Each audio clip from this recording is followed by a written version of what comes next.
ang gulo ng aking breeder house. Kailangan ng i-upgrade. Iayos natin to. Sikip. Masikip. Ayan. Tapos maraming mga daga. Oo. Sinuhukay.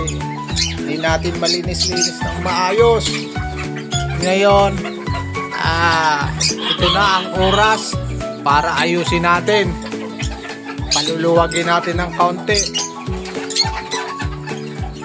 Paano natin gagawin? Guys, antabayanan nyo. Para pagka naayos ko na ito, ay papakita ko ulit sa inyo. Hindi natin mawalis-walis. Kasi nga, ang sikip. Kailangan paluwagin natin ng kaunti. Kakapiranggot lang yung daanan natin papunta sa pintuan. Ito na.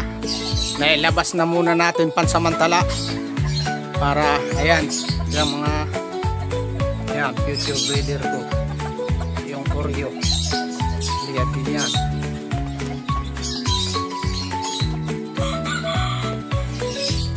Yan naman. Pang out. Ito yung mga breeder kong iba. Yan. May isang itlog. Mga polish ko.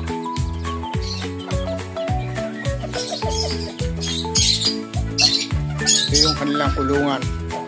Ang gagawin natin ay tanggalin natin yung tangke ng tubig dito sa ilalim. Hindi naman nagagamit. Tangke ng tubig yan. Para lumuwag.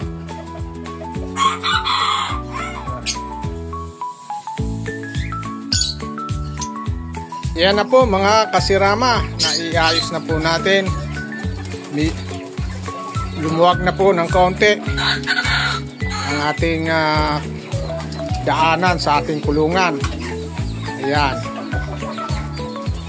Ayan na yung ating mga breeder na si Rama. Ito naman yung pwede nang i-out. Pwede na si Hen. Ito naman pang-out na rin ito. Ayan.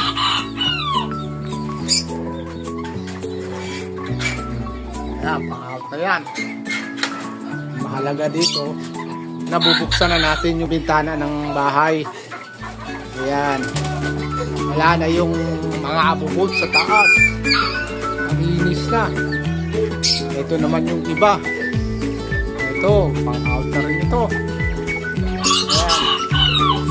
Ito naman yung polit ko. Ayan.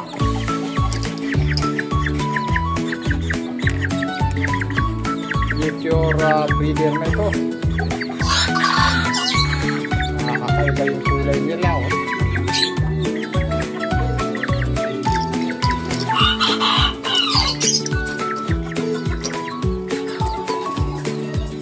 Ito din.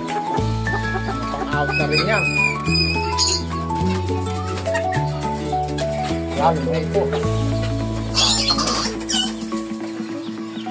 Ito naman yung mga pulit ko. So, mula sa pintuan ng aking breeder house, pasok na pasok ang hangin. At meron din labasan ng hangin. Yan, may labasan din ng hangin. At sanay din ng sounds ng aking mga alaga. Pinatugtog ko yan, hindi na sila nanggugulat, sanay na.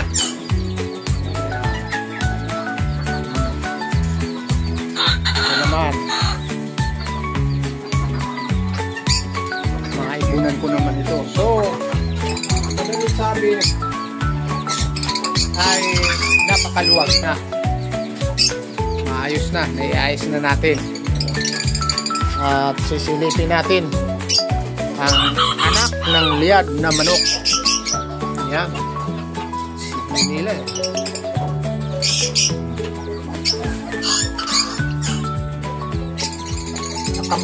Nakabukod agad sila. Mukhang magkakaroon ako ng talisayin ah. Talisayin yan.